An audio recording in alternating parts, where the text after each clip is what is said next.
even though like I struggled, those struggles really helped me. And it's hard to see in the moment, like, oh, I'm struggling. This really sucks. Like, I can't figure it out. Once you like do sort of make that breakthrough, and I'm sure you will eventually make that breakthrough if you do keep trying to do stuff and you don't give up, it will be something you can look back on, and it'll help you still motivate yourself even further and push you beyond.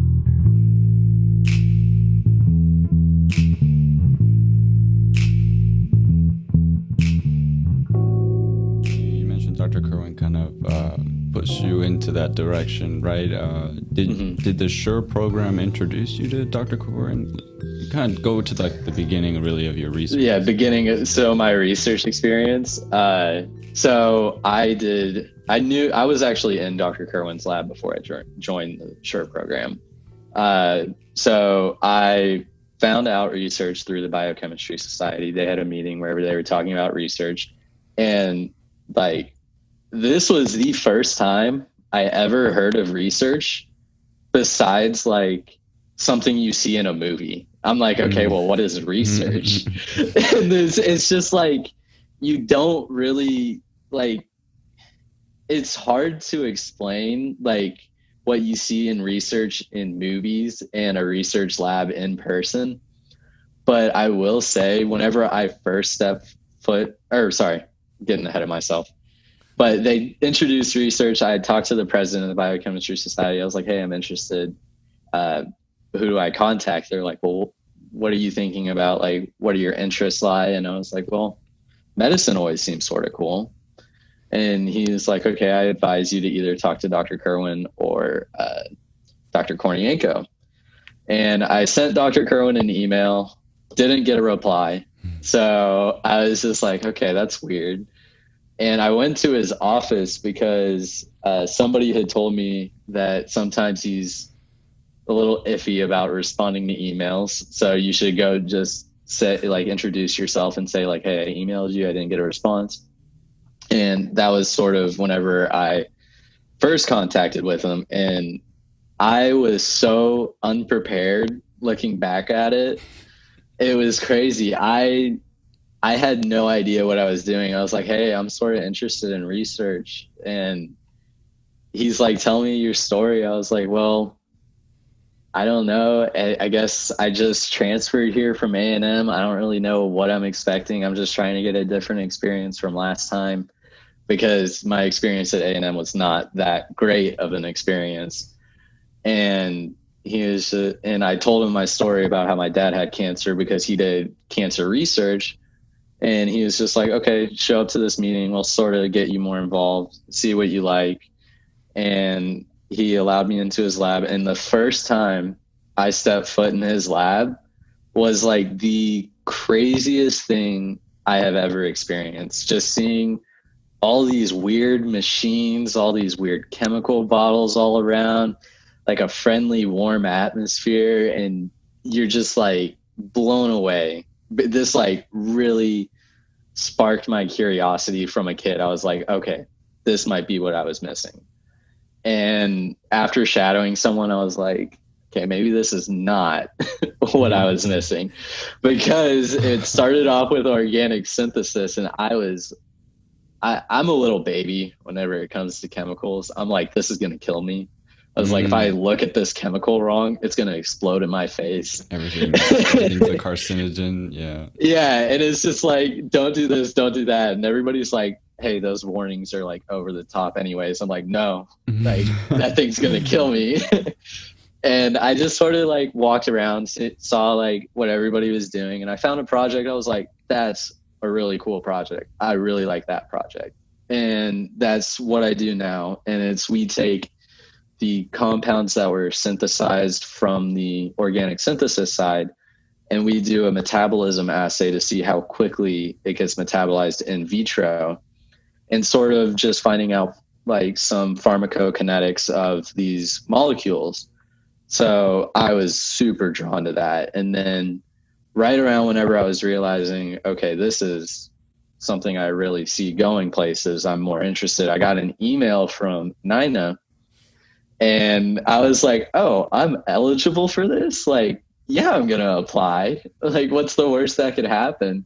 Like, I get to spend a whole summer doing this and getting paid for it. Like, yeah, that sounds great. You're talking about the SURE program. SURE program, yes. And I got accepted in the SURE program, and I already knew my passion at this point was definitely in research, but I didn't realize what research meant beyond the lab setting. And it was very like, you have to have ethical considerations about what you're doing. You have to be able to present your research. You have to be able to talk to people, and you could have the best research ever, but if you can't tell someone what it means, it's pointless. It's not going to ever impact society in the way that you want it. So that was a very eye-opening experience, and it definitely solidified that this is more complicated than I expected, but it solidified me that I know I want to do research.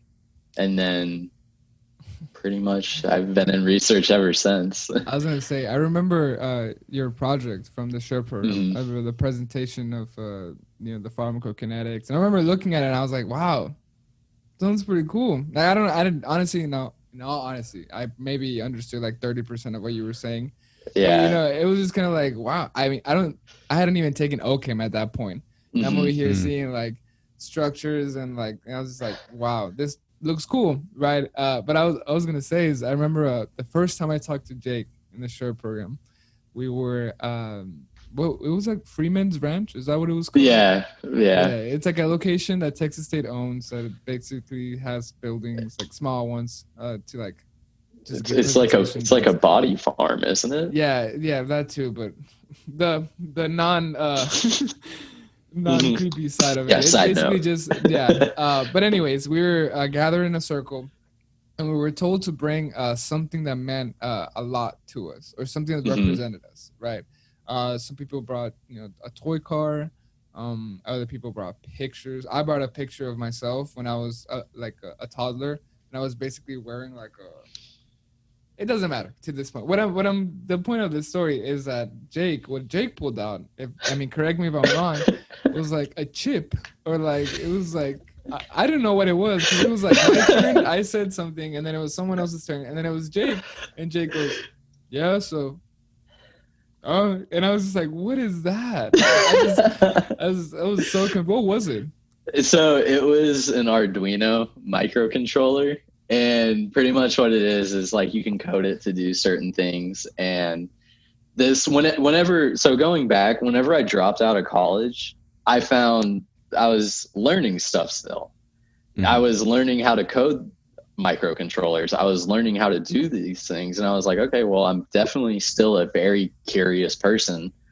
Like, I should go just back into school. Like, it makes more sense. Like, the things I'm going to be interested in take more education. And I remember whenever I brought it, I brought it up in the meeting because I think it was a week break. I wanted to take a break from being in the research lab and actually going into the SURE program. I found myself still coding it, and I was like relearning it. I was having such a fun experience.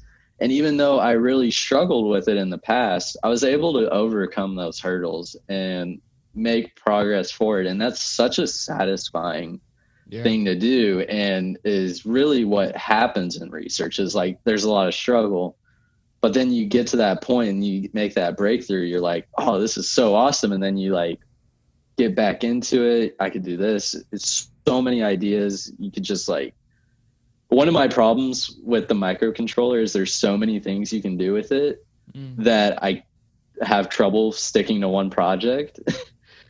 And, but yeah, that's pretty much what I brought. So, I kind of want to touch on your undergrad journey, right?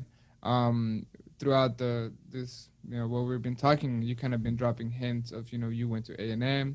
Wasn't as good as an experience as you probably thought. You dropped off for a little bit. And I kind of just want to touch on that because, I'm thinking back when I was in high school, I was told college was hard.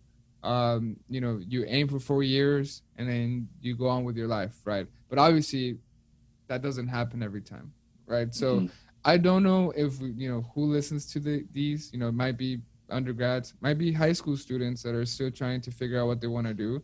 So maybe if you want to share a little bit of Mm-hmm. your undergrad journey, really, they can give them an idea of maybe I don't have to follow the norm and I'll still be okay. Right. I can still. Right. So if maybe you want to start off with where you're from, where you went to high school, and what you did after that. Yeah. So I went to high school in Georgetown, and I just applied to college because that's what I was told to do. I was one of those people that was just like, okay, I guess this is the next step. This is just what I got to do. And Same. Yeah, Same.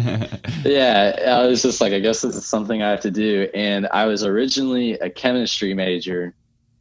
And I was on blend team. And if you don't know what blend team is, it's you take, I think it's 2 or 3 classes at blend, or the majority of your hours are at blend. And then you take 1 class at A&M.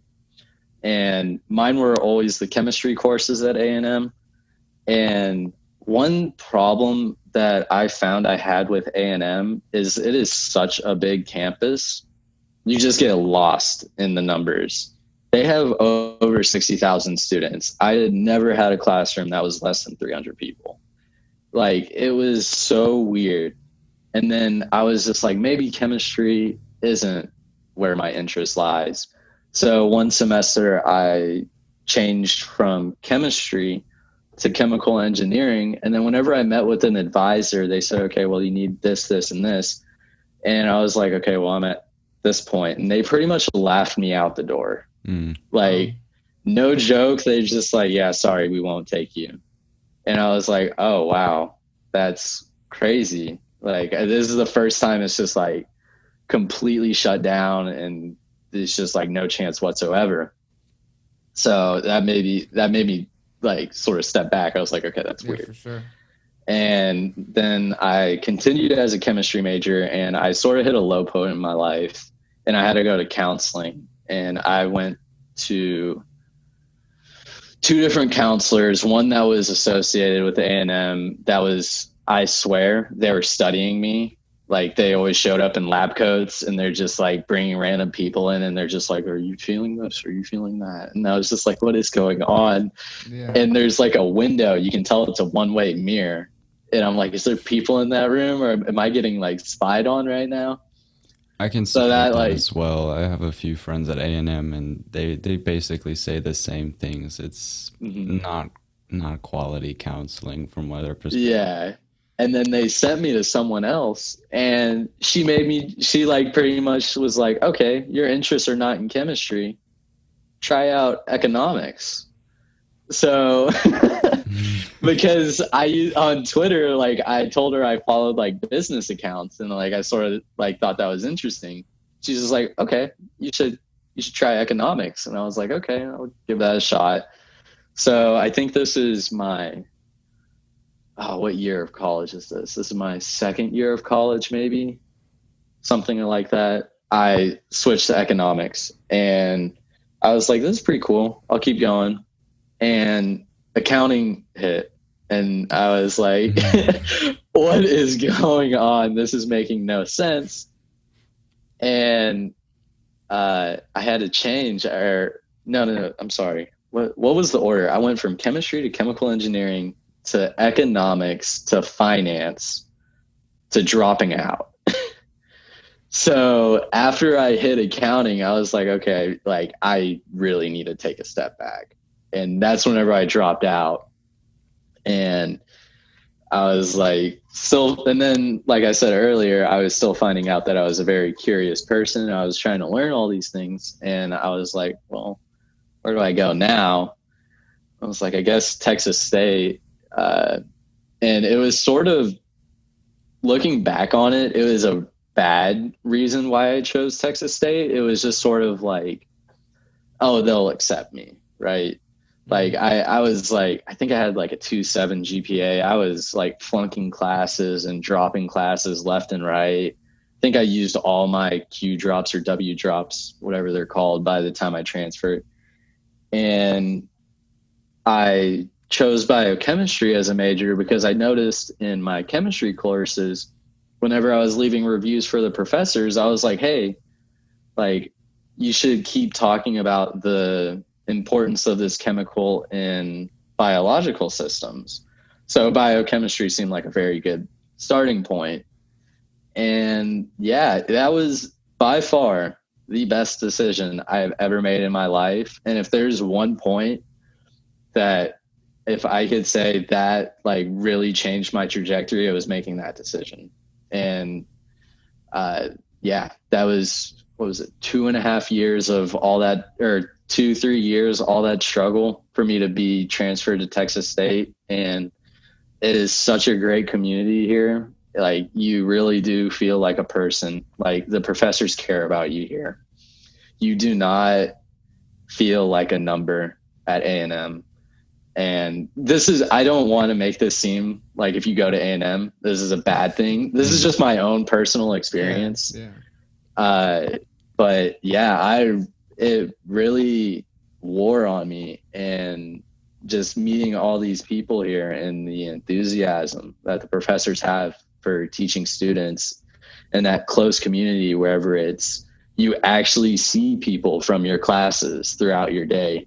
A&M, it's, you take a class and you never see that person anywhere except in that class, because there's so many people. Mm-hmm.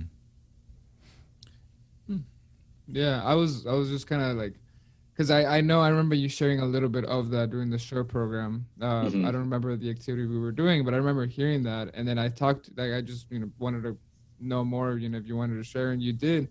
And I just, it kind of goes back to what I said before you started, sharing that. I mean, the three of us said the same thing. We applied to college because that's what you do. I mean, at least for me, I was, I guess we kind of share a little bit of similarities. I applied to college as a nursing major at Texas State, halfway through my senior year of high school, not even, college already, switched to music. This 2 months before school started, Texas State switched to biology. And then in October, I ended up in chemistry. Right. And I feel like a lot of, maybe still undergrads, but definitely high school students, they, at least for me, I didn't, say, oh, I'm going to go to Texas State and I'm going to be a chemistry major. It's not most of the time, it's not a first hit, and I feel like a lot of people think that that's the way it should be. And they get in this, I guess you could say, tunnel vision, where it's like, I decided nursing, and nursing it's going to be. Right. And I don't think, I mean, I don't know whose job it is, but I don't think that message is being put across to students before they go to college. Because, college doesn't have to be the next step. You can take a break. You can figure out what you want to do and then go to college, and that's, that's kind of what you did. You realize, accounting hit. Finance wasn't really, working. Yeah. And, you decided to take a break. You decided, this is not working out. Let me figure it out.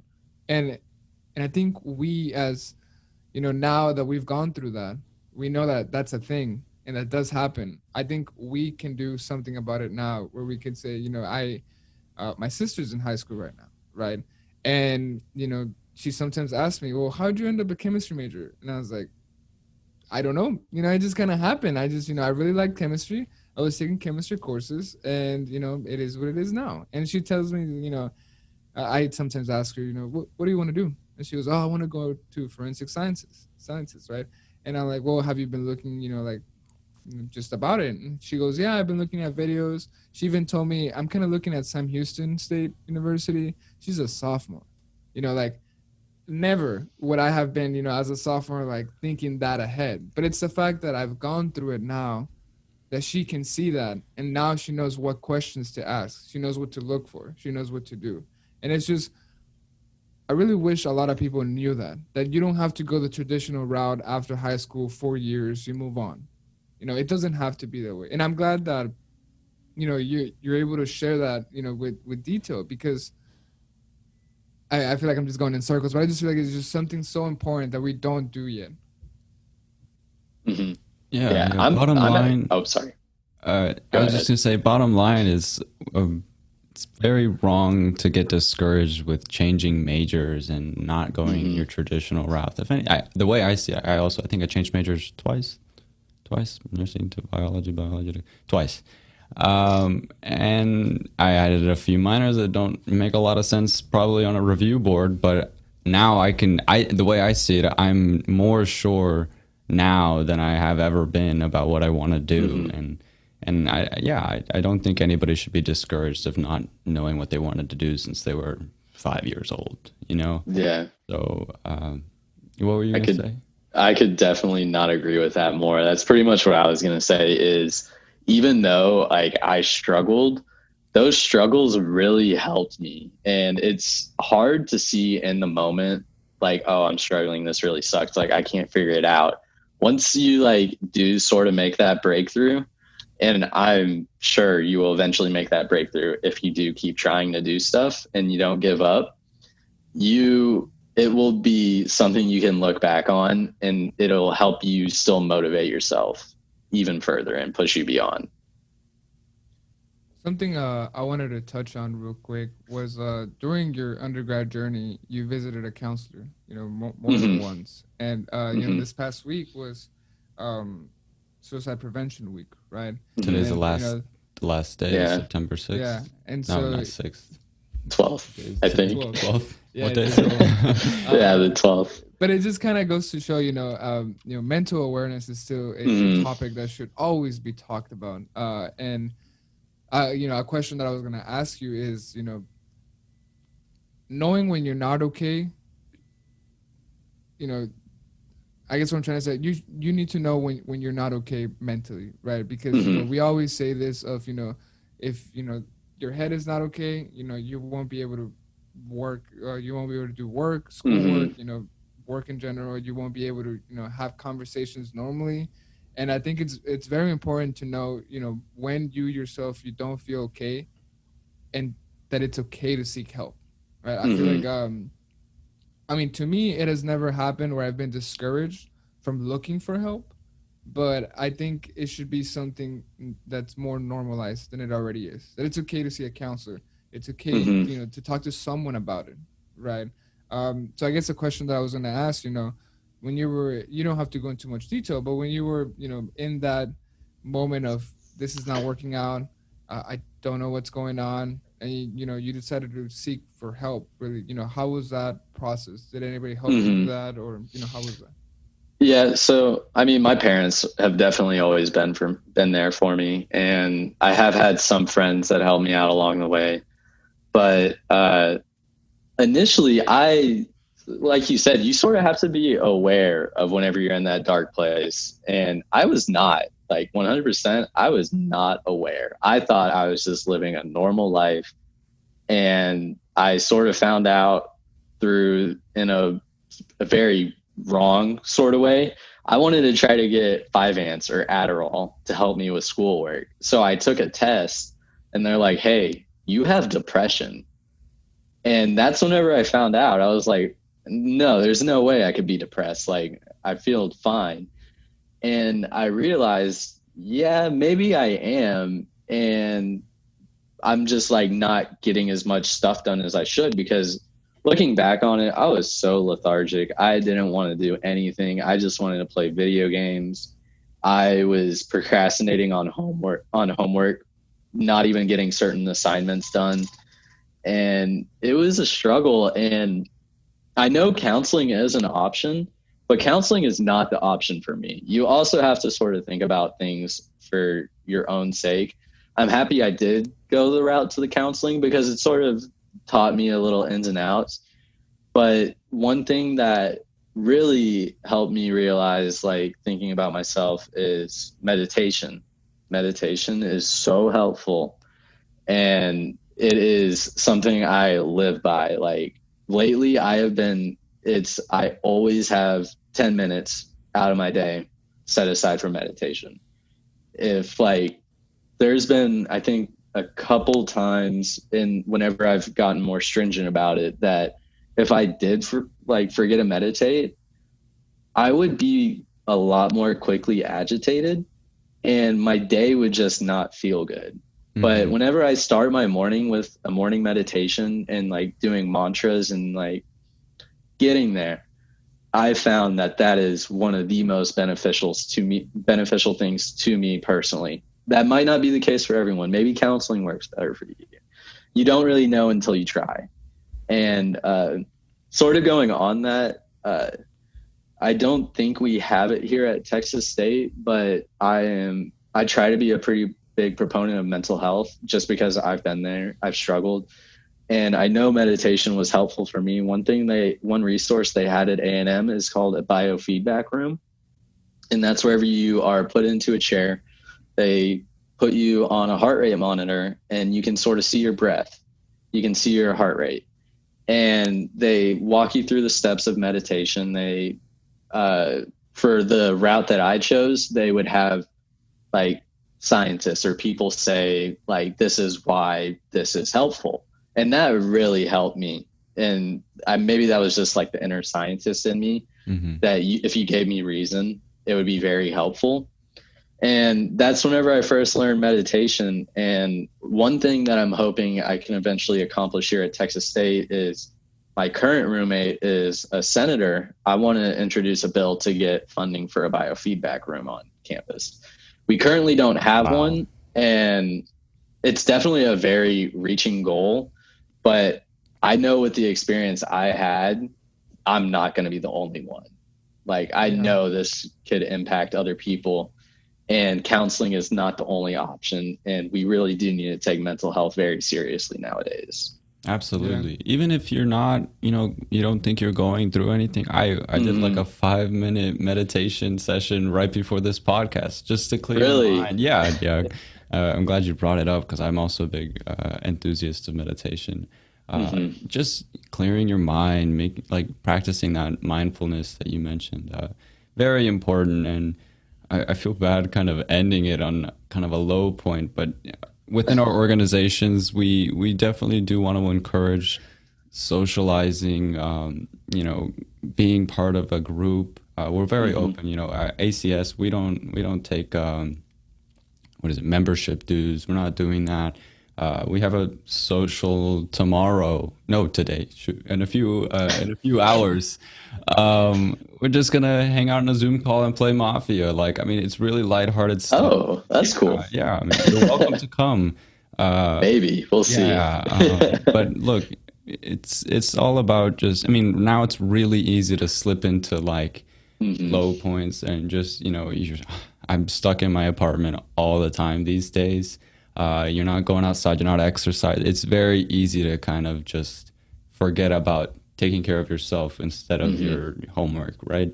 So I'm really glad we got to talk a little bit about mental health awareness and towards the end of the Suicide Prevention Week. Guys, we've done about an hour and 20 minutes. Jake, where can we find out more about the Biochem Society if we want to get involved? So you can always shoot me an email. It's j_h845@txstate.edu. And then you can also go through the SOC. You can just sort of ask them, go to the front desk, say, hey, I heard about the Biochemistry Society, or maybe it'll be ASB&B. I should probably know this. But I told them I was a biochemistry major, and that's how I found out about it. They said, okay, these are the orgs you can pick from. So you can find it out that way as well. Okay. And you said you mentioned bi-weekly meetings for the organization? Sorry, my internet. Was it his? You're good. Yeah. Can you hear me well? Yeah. Okay. You mentioned that you have bi-weekly meetings for Biochem. Okay. What day and time do y'all have those? It is Thursday, 6 to 7, and next week is our official meeting. And then the week after that will be the informal meeting, and then just alternates all the way down. Let's do dates, because by the time this comes out, it's not going to be... So let me pull up a calendar. The next official meeting will be Thursday, the 17th. And we're going to sort of talk about career options, since it's the very first meeting that wasn't just talking about the Biochemistry Society in general. So we're going to make it more aware of potential graduate options, or if you want to do MD, DO, PsyD, that kind of stuff. And then we'll also be talking about the outreach care package, of course. And then the informal meeting will be if somebody couldn't make it to the previous meeting, I can go over it with them again, and that's on the 24th. Okay, the 24th. This podcast will be coming out on the 18th, so right after your official meeting. But, you know, as organizations, as we mentioned towards the beginning of this podcast, we definitely are going to have to start working together a lot more. If we have members in ACS that might be interested in the Biochemistry Society, I, by all means, definitely drop in for those meetings. We really encourage kind of being bigger than our parts, right? We should become a whole, the STEM organization society, if you will. But you know, we should definitely be working a lot closer together and promoting each other, because we all want to be successful, right? We all just want to make students experience college to the fullest potential possible as an undergraduate student. Right. Yeah, so meeting on an informal meeting on the 24th. Throughout the week, next week, we'll definitely promote it through our organizations. I think that's all we got to talk about. Unless one of you guys have one more thing you wanted to mention. No, I just want to say thanks, Jake. It was fun. Thanks so much. Thanks for having me on. That was a great conversation. It was a lot of fun. Absolutely. Yeah. You know, our first guest, the podcast, we hope to have many more guests and many more great conversations for everybody. Yeah. Thanks, everybody. If you made it this far, we'll definitely be splitting our podcasts into parts now, so they're a little bit more digestible. But yeah, check us out. Right now we're on YouTube and Spotify, and we should be growing to other platforms as well. But bye, everybody. Bye. See you later. Thanks so much, Jake.